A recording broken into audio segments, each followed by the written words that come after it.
Settle down, all nice and warm in your very own bed, and close your eyes.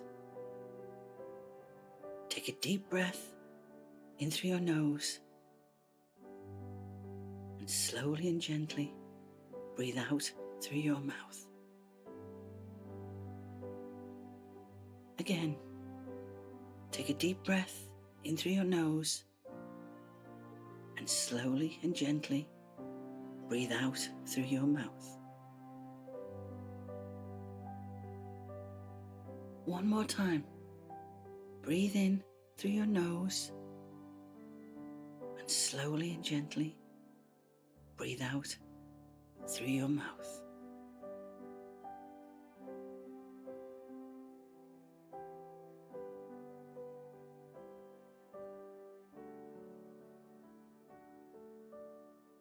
"'Twas the night before Christmas, and all through the house not a creature was stirring, not even a mouse.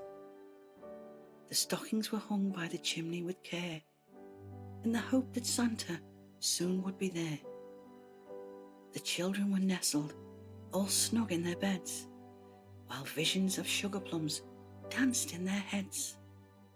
And Mama in her nightdress, and I in my cap, had just settled our brains for a long winter's nap. When out on the lawn there arose such a clatter, I sprang from the bed to see what was the matter. Away to the window I flew like a flash, tore open the shutters and threw up the sash. The moon on the breast of the new fallen snow gave the lustre of midday to the objects below. When what to my wondering eyes should appear but a miniature sleigh and 8 tiny reindeer, with a little old driver so lively and quick, I knew in a moment it must be Saint Nick. More rapid than eagles his coursers they came, and he whistled and shouted and called them by name. Now Dasher, now Dancer, now Prancer, now Vixen, on Comet, on Cupid, on Dunder and Blixen. To the top of the porch, to the top of the wall, now dash away, dash away, dash away all. As dry leaves before the wild hurricane fly, when they meet with an obstacle, mount to the sky. So up to the housetop the coursers they flew, with the sleigh full of toys and St. Nicholas too.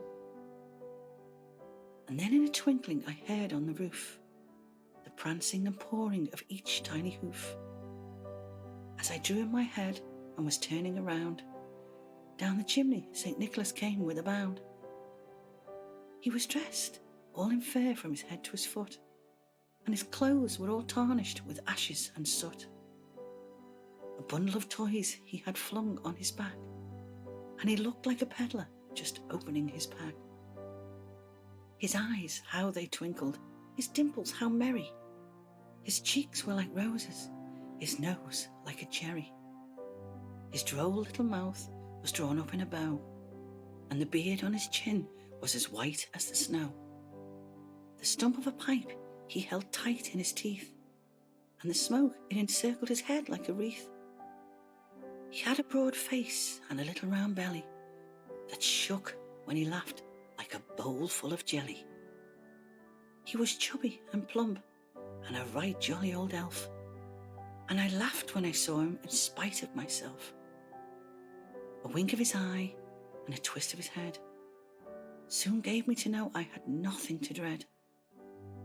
He spoke not a word, but went straight to his work, and filled all the stockings, then turned with a jerk. And laying his finger aside of his nose, and giving a nod, up the chimney he rose. He sprang to his sleigh, to his team gave a whistle, and away they all flew like the down of a thistle.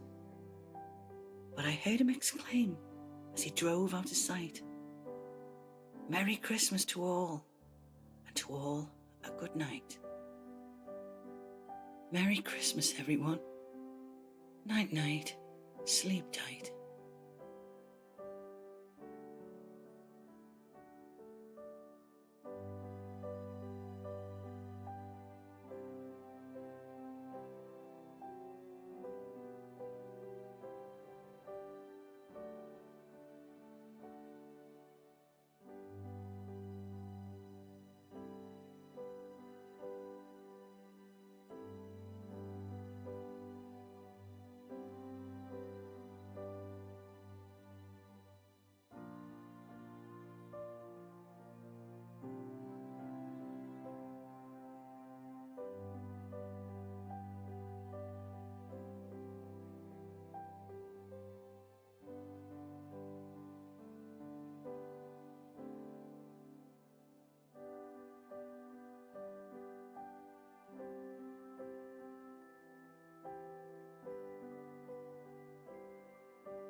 'Twas the night before Christmas, the town was covered in ice. The cat was out hunting for plump harvest mice. The stockings were hung by the chimney with fright. Krampus would soon be there that night. The children were scared and awake in their beds, while nightmarish visions loomed over their heads. We were like prey caught in a trap, and could not settle down for a long winter's nap. When out of the lawn arose such a splatter, I sprang onto the floor to see what was the matter. Away to the window I crept very slow, slid open the drapes, and spied a murder of crows. The crimson red moon on the breast of the snow gave a stain of dried blood to the objects below, when what to my watering eyes should appear but a jet-black sleigh and 8 sinful reindeer, with a grisly old driver with sharp horns and long claws. There's no way that this beast could be Santa Claus. More rapid than owls, diving on prey, he howled and he roared, and I heard him say, now slasher, now wrathful, now gorgon and putrid, on Cyclops, on rabies, on goner and blitzkrieg. To the top of the porch, to the top of the wall, now swoop away, creep away, slither and crawl. As dry leaves torn from trees, the wild cyclones spin, ripping up shingles, flying in sin. So down to the housetop, the cursors they flew, with a sleigh full of booty, and Krampus too. And then in a dimming, I heard on the roof the scraping and pawing of each bony hoof. Each of his nails scratched brick and made sand. In a pile full of dust, with a thud he did land. His claws were long, and the tips touched the floor. The wood they scraped splintered and tore. Mortar and ash clung to his nails. His fingers were swollen, frostbit and pale. The teeth in his mouth were as sharp as a pin, his cheeks skin and bone, his nose long and thin. His devilish horns were drawn up like a bow, and the beard on his face was as black as charcoal. He was dressed in roadkill from his head to his toes, and his clothes were stained red from skinned bucks and does. An empty birch basket was flung over his back, and he was a peddler opening his pack.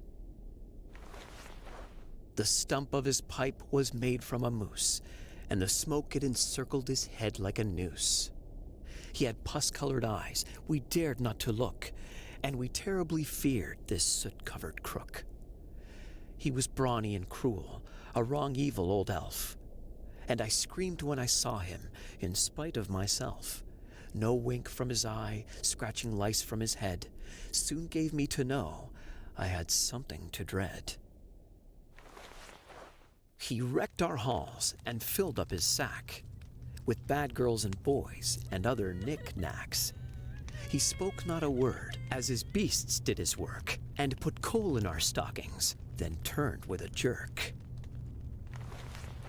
His serpent-like tongue hung out of his jaw, and giving a cackle up the chimney he crawled. He stomped onto his sleigh, to his team gave a slur, and ripped up the roof like he was removing a burr. But I heard him exclaim as he drove out of sight,